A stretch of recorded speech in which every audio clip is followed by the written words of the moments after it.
दोस्तों बहुत बहुत स्वागत है आप सभी का एक बार फिर से। जी हाँ दोस्तों, आज पूरे दिन की कई महत्वपूर्ण और बड़ी खबरें निकलकर सामने आ रही हैं। जानेंगे सभी खबरों को विस्तार से। तो दोस्तों, खबरों में आगे बढ़ने से पहले वीडियो को एक प्यार भरा लाइक जरूर कर दें और ताजा खबरों को जानने के लिए चैनल को सब्सक्राइब भी जरूर कर लें। तो देखते हैं पहली बड़ी खबर क्या निकल कर आ रही है।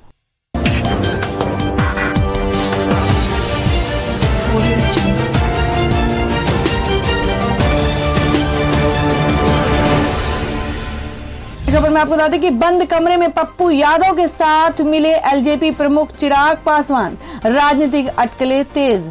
जी हां, आपको बता दें कि बिहार में होने वाले विधानसभा चुनाव को लेकर सभी राजनीतिक पार्टियां तैयारियों में जुट गई हैं और इस दौरान प्रदेश में राजनीतिक हलचल देखने को मिल रही है। राज्य में भाजपा के सहयोगी दल लोक जनशक्ति पार्टी और जनता दल यूनाइटेड के बीच खटपट नजर आ रही है। लोजपा प्रमुख चिराग पासवान कभी पत्र के जरिए तो कभी बयानों के माध्यम से राज्य सरकार को आड़े हाथों ले रहे हैं और इसी बीच खबर आ रही है कि लोक जनशक्ति पार्टी के अध्यक्ष चिराग पासवान ने पप्पू यादव से मुलाकात की है। आपको बता दें, सूत्रों से जानकारी मिली है कि शुक्रवार की देर रात चिराग पासवान और पप्पू यादव के बीच मुलाकात हुई और करीब 4 घंटे दोनों के बीच बंद कमरे में बातचीत होती रही।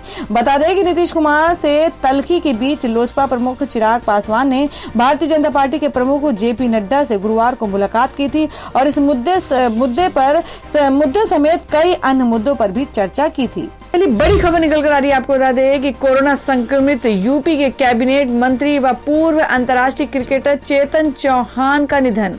जी आपको बता दें कि कोरोना संक्रमण के कारण बेहद गंभीर हालत में गुरुग्राम के मेदांता हॉस्पिटल में भर्ती योगी आदित्यनाथ सरकार के कैबिनेट मंत्री चेतन चौहान का कल निधन हो गया।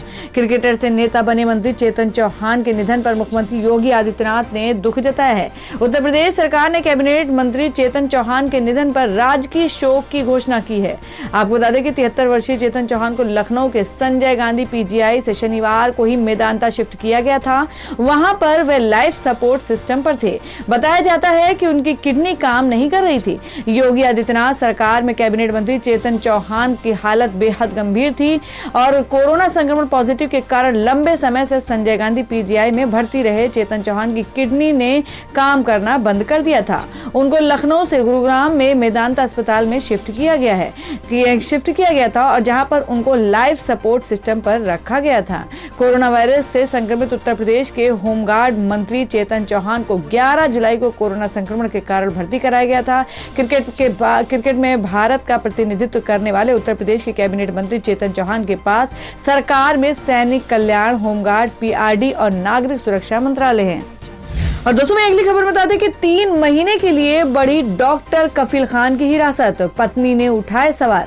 जी हम बात करें कि भड़काऊ भाषण देने के आरोप में पिछले 6 महीने से राष्ट्रीय सुरक्षा कानून रासुका के तहत मथुरा जेल में बंद डॉक्टर कफील खान को जेल में रखने की यूपी सरकार ने अवधि 3 महीने के लिए बढ़ा दी है और इस आदेश से झुक्त वकील की पत्नी डॉक्टर शबिस्ता खान ने एक वीडियो जारी करके कहा कि उनके पति को किस जुर्म की सजा दी जा रही है। कफील को पिछले साल अलीगढ़ मुस्लिम विश्वविद्यालय में संशोधित नागरिकता कानून के खिलाफ भड़काऊ भाषण देने के आरोप में जनवरी में गिरफ्तार किया गया था। गत 4 अगस्त को गृह विभाग के अनुसचिव विनय कुमार के दस्तखत से जारी एक आदेश में कहा गया है कि राष्ट्रीय सुरक्षा अधिनियम 1980 की धारा 3 के तहत वकील खान को 13 फरवरी 2020 को अलीगढ़ जिला मजिस्ट्रेट के आदेश पर निरुद्ध किया गया है और इस अधिनियम की धारा 10 के तहत यह प्रकरण परामर्श रात्रि परिषद के पास भेजा गया था, जिसने रिपोर्ट दी है कि वकील को जेल में रखने के पर्याप्त कारण मौजूद हैं। वहीं सरकार के इस फैसले से नाराज कफील की पत्नी डॉक्टर शबिस्ता खान ने एक वीडियो जारी करके कहा कि उनके पति को किस जुर्म की सजा दी जा रही है। जब कफील पर रासुका के तहत कार्रवाई की गई थी तब भी उनका सरकार से यही सवाल था कि आखिर इस कार्रवाई का आधार क्या है। और हमें अगली खबर बता दें कि क्या 2024 का लोकसभा चुनाव लड़ेंगे एमएस धोनी। बीजेपी नेताओं ने माही को दिया ये सुझाव। जी आपको बता दें कि भारतीय क्रिकेट टीम के पूर्व कप्तान महेंद्र सिंह धोनी ने 15 अगस्त को अंतर्राष्ट्रीय क्रिकेट से संन्यास ले लिया। एमएस धोनी ने इसकी जानकारी अपने इंस्टाग्राम पर एक वीडियो शेयर कर दी। संन्यास की घोषणा के बाद से अब अटकलें लगाई जा रही हैं कि क्या धोनी अपने अगली पारी की शुरुआत राजनीति में करने वाले हैं। इस बीच भारतीय जनता पार्टी यानी बीजेपी नेता मनोज तिवारी और सुब्रमण्यम स्वामी ने MS धोनी को राजनीति में एंट्री लेने का सुझाव दिया है। गौरतलब है कि क्रिकेट में अपनी जिंदगी के 16 साल देने के बाद अब महेंद्र सिंह धोनी कुछ समय अपने परिवार और बच्चों के साथ गुजारना चाहते हैं। महेंद्र सिंह धोनी को प्यार से माही कहने वाले उनके फैंस को उस समय बड़ा झटका लगा जब पूर्व क्रिकेटर ने संन्यास का ऐलान किया। धोनी की इस घोषणा के बाद तो मानो सोशल मीडिया पर उन्हें बधाई देने वालों की बाढ़ आ गई। इस बीच अब बीजेपी नेता चाहते हैं कि MS धोनी अब राजनीति में नई पारी की शुरुआत करें। तो दोस्तों, आप लोगों को क्या लगता है, जिस तरीके से MS धोनी ने क्रिकेट से संन्यास ले लिया है, तो क्या अब उनको राजनीति में जाना चाहिए? आप अपना सुझाव कमेंट बॉक्स में जरूर दें। बढ़ते हैं अगली खबर की ओर। और वहीं अगली खबर बता दें जिसमें राहुल गांधी ने कहा कि प्रधानमंत्री की कायरता की वजह से चीन ने हमारी जमीन पर कब्जा किया। जी हम बात करें कि कांग्रेस नेता राहुल गांधी ने एक बार फिर से चीन मसले पर प्रधानमंत्री नरेंद्र मोदी पर तीखा हमला बोला है। इस बार उन्होंने प्रधानमंत्री मोदी को कायरता कह दिया है। राहुल गांधी ने कहा कि प्रधानमंत्री देश की सेना के साहस और क्षमता पर भरोसा नहीं करते हैं। ट्विटर पर ट्वीट करके राहुल ने लिखा कि देश में हर कोई भारतीय सेना की क्षमता और साहस पर विश्वास करता है, सिवाय प्रधानमंत्री के। प्रधानमंत्री की कायरता की वजह से चीन ने हमारी जमीन पर कब्जा किया और अब प्रधानमंत्री के झूठ से ये सुनिश्चित होगा कि चीन इस जमीन को वापस नहीं करे। राहुल गांधी ने कहा कि प्रधानमंत्री मोदी की कायरता की वजह से चीन को मौका मिला कि उसने हमारी जमीन पर कब्जा कर लिया। तो दोस्तों, खबरों में आगे बढ़ने से पहले जान लेते हैं आज के माइंड क्यूज के सवाल को। आज का सवाल है, आपको बताना है कि केरल के राज्यपाल का क्या नाम है। इसका जवाब आपको वीडियो के नीचे कमेंट बॉक्स में देना है और सही जवाब देने वालों को रैंडमनेस लेके आ जाएगा और वो जीत सकते हैं बम्पर पुरस्कार। तो बढ़ते अगली खबर की ओर। और वहीं अगली खबर बता दें कि सपा सांसद आजम खां की बढ़ी मुश्किलें, जेल में VIP ट्रीटमेंट मिलने के मामले पर बैठी जांच। जी हम बात करें कि सीतापुर जेल में बंद समाजवादी पार्टी नेता एवं पूर्व कैबिनेट मंत्री आजम खां की मुश्किलें कम होने का नाम नहीं ले रही हैं। ताजा मामला रामपुर में सामने आया है, जहां आजम खां को सीतापुर जेल में VIP ट्रीटमेंट देने की शिकायत मिलने के बाद यूपी सरकार ने जांच बैठा दी है। शिकायतकर्ता पूर्व कांग्रेसी नेता फैसल खान लाला को बयान दर्ज कराने के लिए DIG जेल ने 20 अगस्त को मुख्यालय बुलाया है और सपा सांसद आजम खां विधायक पत्नी डॉक्टर तंजीम फातिमा और बेटे अब्दुल्ला आजम खां के साथ फरवरी माह से सीतापुर की जेल में बंद हैं। उन्हें अभी तक कई मामलों में जमानत मिलने के बावजूद कई अन्य मामलों में कोर्ट से राहत का इंतजार है। और वहीं अगली खबर बता दें कि आम आदमी पार्टी संजय सिंह बोले, मुकदमों से नहीं डरता, जब चाहे योगी सरकार मुझे कर ले गिरफ्तार। जी आपको बता दें कि आम आदमी पार्टी के सांसद संजय सिंह पर उत्तर प्रदेश के मुख्यमंत्री योगी आदित्यनाथ पर टिप्पणी करने के मामले में FIR दर्ज होने के बाद शनिवार को बड़ा बयान दिया है। जौनपुर में मीडिया से बातचीत में सांसद संजय सिंह ने कहा कि योगी सरकार जब चाहे मुझे गिरफ्तार कर सकती है। उन्होंने कहा कि पुलिस कल के बजाय आज ही और अभी मुझे अरेस्ट कर सकती है। सिंह ने कहा कि योगी सरकार 1-2 नहीं बल्कि सरकार चाहे तो 1000 मुकदमे दर्ज करा सकती है। मुझे मुकदमों से डर नहीं लगता है। दरअसल अरविंद गुप्ता नाम के युवक ने तहरीर दी थी कि तहरीर के आधार पर धारा 153A 505(2) में मुकदमा दर्ज किया गया है। शिकायतकर्ता अरविंद ने कहा है कि 12 अगस्त को संजय सिंह ने अपने सहयोगी सभाजीत सिंह और ब्रज कुमारी के साथ प्रेस कॉन्फ्रेंस की। इसकी रिपोर्ट 13 अगस्त को समाचार पत्रों में छपी। इसमें संजय सिंह ने मुख्य आरोप लगाए कि प्रदेश में लोगों को चुन चुन कर मारा जा रहा है, ब्राह्मणों पर अत्याचार हो रहा है। किसी भी ब्राह्मण से पूछ ले, वे आपको मुख्यमंत्री के खिलाफ गुस्सा बताएगा। भाजपा के 58 विधायक ब्राह्मण हैं और वो भी बहुत गुस्सा है। उप मुख्यमंत्री डॉक्टर दिनेश शर्मा ब्राह्मण है, लेकिन वे आवाज नहीं उठाते। डिप्टी CM केशव मौर्य एक भी मौर्य का नाम नहीं करा पाए। राष्ट्रपति दलित हैं, उन्हें भी राम मंदिर शिलान्यास पर नहीं बुलाया गया। केवल ठाकुरों का काम हो रहा है। राजभर कुर्मी, यादव, सोनकर, निषाद, तेली, नाई आदि सरकार से नाराज हैं। उन्होंने इन वर्गों से नियुक्त डीम और SP की संख्या भी पूछी। शिकायतों में अरविंद ने आप नेता पर आरोप लगाया कि उन्होंने समाज को बांटने व सामाजिक समरसता बिगाड़ने के उद्देश्य से बयानबाजी की है। उन्होंने इसमें राष्ट्रपति, मुख्यमंत्री, विधायकों को भी नहीं छोड़ा है। इन्होंने संवैधानिक मर्यादा का उल्लंघन किया है। और दोस्तों में अगली खबर में जान लेते हैं क्या है देश भर में कोरोना संक्रमणों का ताजा हालात। देश में कोरोना संक्रमितों का आंकड़ा 25 लाख के पार। आपको बता दें कि 49,134 लोगों की जान गई। 24 घंटे में 65,002 नए मामले। जी आपको बता दें कि देश में कोरोना का कहर थमने का नाम नहीं ले रहा और इस वायरस से संक्रमित लोगों की संख्या में दिन पर दिन बढ़ोतरी होती ही जा रही है। देश में इस वायरस से संक्रमितों की संख्या 25 लाख के पार पहुंच चुकी है। कोविड-19 इंडियन ऑर्गेनाइजेशन के मुताबिक देश में कोरोना के अब तक के 25,25,222 केस दर्ज हो चुके हैं, जिनमें से 18,07,556 लोग ठीक हो चुके हैं। हालांकि इनमें से 39,134 लोगों की जान जा चुकी है। देश में अभी तक के 6,68,044 एक्टिव केस हैं। और दोस्तों मैं अगली खबर बता दें कि अंकिता लोखंडे ने बताया फ्लैट की ईएमआई का सच। सुनकर सुशांत सिंह राजपूत की बहन ने दिया ये जवाब।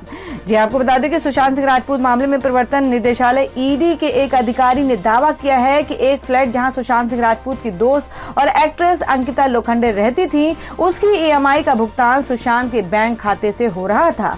ये फ्लैट सुशांत के नाम पर पंजीकृत है और मलाड में स्थित है। इस खबर को अंकिता ने खारिज कर दिया है और कहा है कि वे अपने फ्लैट की ईएमआई खुद भरती हैं। उन्होंने इसे लेकर सबूत भी सोशल मीडिया पर शेयर किए हैं, जिसके बाद अंकिता के दोस्त और सुशांत सिंह राजपूत की बहन भी उन्हें सपोर्ट कर रही हैं। अंकिता ने सबूत के तौर पर अपनी बैंक डिटेल्स और फ्लैट के कागजात सोशल मीडिया पर शेयर किए हैं, जिस पर लोग जमकर प्रतिक्रिया दे रहे हैं। इस पर सुशांत सिंह राजपूत की बहन श्वेता सिंह कीर्ति ने भी रिएक्ट किया। उन्होंने कहा कि आप एक इंडिपेंडेंट महिला है और मुझे आप पर गर्व है। सोशल मीडिया पर श्वेता और अंकिता अक्सर एक दूसरे का सपोर्ट करती दिखाई देती हैं। इसके अलावा सुशांत सिंह के दोस्त महेश शेट्टी ने भी अंकिता को सपोर्ट किया है। उन्होंने अंकिता की पोस्ट पर कमेंट करते हुए कहा कि आपको खुद बताने की जरूरत नहीं है, हमें आप पर गर्व है। अंकिता की इस पोस्ट पर लोगों ने कमेंट करते हुए कहा कि आपको कुछ प्रूव करने की जरूरत नहीं है। और अब अगली खबर बता दें कि कोरोना महामारी और बाढ़ की वजह से चीन में खाने का संकट। जिनपिंग बोले रात में कम खाओ। जी आपको बता दें कि चीन के राष्ट्रपति शी जिनपिंग ने खाने की बर्बादी को रोकने के लिए बड़ा कदम उठाया है।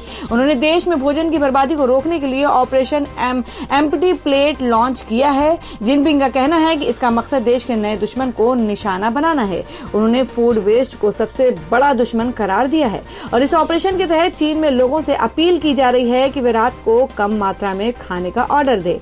कहा जा रहा है कि इसका मकसद भोजन करने वाले लोगों की ज्यादा खाना ऑर्डर करने की आदत को बदलना है।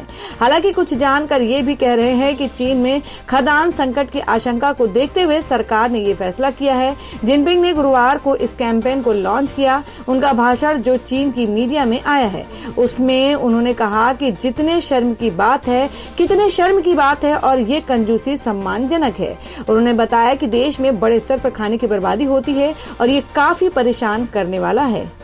और वहीं अगली खबर में आपको बताते हैं कि करण जौहर की फिल्म गुंजन सक्सेना पर विवाद बढ़ा। वायुसेना के बाद अब महिला आयोग ने की रोक की मांग। जी हम बात करें कि film Gunjan Saxena the Kargil girl की मुश्किलें बढ़ती जा रही हैं। पहले भारतीय वायुसेना ने इस पर आपत्ति जताई थी, तो वहीं अब राष्ट्रीय महिला आयोग की अध्यक्ष रेखा शर्मा ने फिल्म पर सवाल उठाए हैं। साथ ही इसके प्रसारण पर तत्काल प्रभाव से रोक लगाने की मांग की है। ये फिल्म करण जौहर के धर्मा प्रोडक्शन की है। कोरोना महामारी और लॉकडाउन के चलते इसको नेटफ्लिक्स पर रिलीज किया गया है। राष्ट्रीय महिला आयोग की अध्यक्ष रेखा शर्मा ने ट्वीट करते हुए इस फिल्म पर रोक लगाने की मांग की। उन्होंने लिखा कि अगर ये सच है तो इस फिल्म को बनाने वाले निर्माताओं को माफी मांगनी चाहिए, साथ ही इसकी स्क्रीनिंग पर भी रोक लगनी चाहिए। उन्होंने आगे लिखा कि ऐसी फिल्म ही क्यों देखी जाए जिसमें भारतीय सेना की गलत छवि दिखाई गई है, साथ ही वो सही नहीं हो। रेखा शर्मा के ट्वीट से साफ हो गया है कि महिला आयोग इस फिल्म से नाराज है। तो दोस्तों खबर में आगे बढ़ने से पहले एक बार फिर से आपको याद दिला दें कि अगर आपने अभी तक के हमारे वीडियो को लाइक नहीं किया तो जल्दी से वीडियो को लाइक कर दें, क्योंकि आपका एक लाइक हमारे लिए बहुत ही ज्यादा महत्वपूर्ण होता है। और अगर आप हमारे चैनल पर नए हैं तो चैनल को जरूर सब्सक्राइब कर ले और बेल के बटन को भी जरूर हिट कर दे। और हमारी पूरी न्यूज को जानने के लिए वीडियो को लास्ट तक जरूर देखिए। बढ़ते अगली खबर की ओर। और वहीं अगली खबर में आपको बता दें कि आईपीएल को स्पॉन्सर कर सकती है पतंजलि। बाबा रामदेव ने कही ये बात। जी आपको बता दें उत्तराखंड के हरिद्वार जिले में स्थित पतंजलि योग पीठ में भी स्वतंत्रता दिवस का जश्न मना और इस मौके पर योग गुरु बाबा रामदेव और आचार्य बालकृष्ण ने ध्वजारोहण किया। इस दौरान बाबा रामदेव ने कहा कि पतंजलि लोकल को ग्लोबल बनाने के लिए प्रेरित कर रही है। आईपीएल को लेकर देश भर से मांग उठ रही है कि आईपीएल से चाइना और चाइनीज कंपनियों का कब्जा हटना चाहिए। हालांकि देश में टाटा, बिरला जैसी बड़ी बड़ी कंपनियां हैं। अगर ये कंपनियां अपना हाथ खींच लेती हैं तो पतंजलि देश का साथ देने के लिए तैयार है। कोरोना वैक्सीन बनाने जाने का दावा किए जाने पर बाबा रामदेव ने कहा कि जो भी दुनिया में वैक्सीन बनेगी पहले तो उसका असर कितने दिन रहेगा ये कह पाना मुश्किल है। जो वैक्सीन बन रही है वो व्यक्ति की इम्यूनिटी बूस्ट करने के लिए बन रही है। रामदेव ने कहा कि अभी 1-2 साल ये कोई नहीं कह सकता कि ये कोरोना की वैक्सीन है। अगर कोई एलोपैथ में ऐसी वैक्सीन बनाता है और इस बात का दावा करता है कि ये जीवन भर व्यक्ति की इम्यूनिटी बढ़ा देगी तो ये धोखा है। और अब अगली खबर निकल कर आ रही है। कलर्स ने शेयर की बिग बॉस 14 के नए प्रोमो की झलक। पोछा लगाते नजर आए सलमान खान। जी हम बात कर रहे हैं कि बिग बॉस 14 को लेकर फैंस में जबरदस्त बज बना हुआ है। सलमान खान के इस शो का पहला प्रोमो रिलीज हो चुका है और अब बहुत जल्द इसका दूसरा प्रोमो भी सामने आने वाला है। जहां पहले प्रोमो में सलमान खेती करते नजर आए थे, वहीं दूसरे प्रोमो में वे घर में झाड़ू पोछा लगाते दिखाई देंगे। कलर्स ने सलमान की एक फोटो शेयर कर प्रोमो की एक झलक दी है। कलर्स के ऑफिशियल इंस्टाग्राम पर जारी इस फोटो में सलमान पोछा लगाते नजर आ रहे हैं। कैप्शन में लिखा है कि घर के सब काम कर लो खत्म, क्योंकि अब सीन पलटेगा। बिग बॉस 14 के इस कैप्शन से तो यही लग रहा है कि इस बार बिग बॉस के घर में कुछ अलग ही होने वाला है। पहले प्रोमो रिलीज के साथ ही सलमान खान का भी एक वीडियो सामने आया था जिसमें इस सीजन बिग बॉस में होने वाले बदलाव का हिंट मिला था। पहले प्रोमो में सुपरस्टार सलमान खान खेतों में प्लांटेशन करते दिखाई दे रहे थे। और वही अगली खबर में आपको बता दें कि कंगना रनौत बोली बीजेपी ने ऑफर की थी टिकट लेकिन मैंने राजनीति में जाने के बारे में नहीं सोचा। जी हम बात करें कि कंगना रनौत पिछले कुछ दिनों से सुशांत सिंह राजपूत मामले में अपने बयानों को लेकर सुर्खियों में है। और इतना ही नहीं, कई बार तो कंगना को पीएम नरेंद्र मोदी को सपोर्ट करने की वजह से ट्रोल किया जाता है और अब हाल ही में कंगना ने उन ट्रोलर्स को करारा जवाब दिया है। आप बता दें कंगना ने 2 ट्वीट किए हैं। पहले ट्वीट में कंगना ने लिखा कि जो लोग समझते हैं कि मैं मोदी जी को इसलिए सपोर्ट करती हूँ क्योंकि मैं राजनीति में भाग लेना चाहती हूँ, मैं उन लोगों को बता दूं कि मेरे दादाजी 15 सालों तक कांग्रेस के एमएलए रहे हैं। मेरे घर में मेरा परिवार हमेशा से राजनीति से जुड़ा रहा है। फिल्म गैंगस्टर के बाद से मुझे लगभग हर साल कांग्रेस से ऑफर मिलते रहे हैं। इसके बाद कंगना ने एक और ट्वीट किया, फिल्म मणिकर्णिका के बाद मुझे बीजेपी ने टिकट ऑफर की थी। मैं अपने काम से प्यार करती हूँ और मैंने कभी राजनीति में जाने के बारे में नहीं सोचा। तो जो लोग मुझे ट्रोल कर रहे हैं उन्हें अब रुक जाना चाहिए। और दोस्तों मैं अगली खबर में जान लेते हैं क्या है देश भर में मौसम के ताजा हालात। बिहार, गुजरात में बारिश का अलर्ट, जाने राज्यों के मौसम का हाल। जी हम बात कर रहे हैं कि मौसम विभाग आईएमडी के मुताबिक उत्तर पश्चिम भारत के ज्यादातर राज्यों में बारिश का सिलसिला अभी जारी रहेगा। उत्तराखंड, हिमाचल प्रदेश, पंजाब, हरियाणा, उत्तर प्रदेश और दिल्ली में अगले 2 से 3 दिनों में हल्की से भारी बारिश होगी। उत्तरी पश्चिमी भारत के कई राज्यों में मानसून अभी काफी सक्रिय है। बंगाल की खाड़ी में कम दबाव का क्षेत्र बना हुआ है जिसके प्रभाव से बिहार के कई इलाकों में बारिश का दौर जारी है। मौसम विभाग के अनुसार शनिवार को राज्य में भारी बारिश के आसार हैं। वहीं गुजरात में भी स्वतंत्रता दिवस पर बारिश की संभावना बनी हुई थी। मौसम विभाग आईएमडी के मुताबिक उत्तर पश्चिम भारत के ज्यादातर राज्यों में बारिश का सिलसिला अभी जारी रहेगा। उत्तराखंड, हिमाचल प्रदेश, पंजाब, हरियाणा, उत्तर प्रदेश और दिल्ली में अगले 2 से 3 दिनों में हल्की से भारी बारिश होगी। मौसम विभाग के मुताबिक पश्चिम में गुजरात व राजस्थान पूर्वोत्तर के लगभग सभी राज्यों में 15 अगस्त को बारिश की संभावना दी गई थी। तो दोस्तों ये थी अब तक की सभी बड़ी खबरों की अपडेट्स। टुडे ब्रेकिंग न्यूज और लेटेस्ट खबरों को देखने के लिए हमारे चैनल को सब्सक्राइब जरूर कर लें, वीडियो को लाइक और शेयर भी जरूर कर दें अपने दोस्तों और रिलेटिव्स के साथ। तो दोस्तों फिर मिलेंगे काम की खबरों और सरकारी योजनाओं की एक और नई वीडियो के साथ। तब तक के लिए धन्यवाद दोस्तों।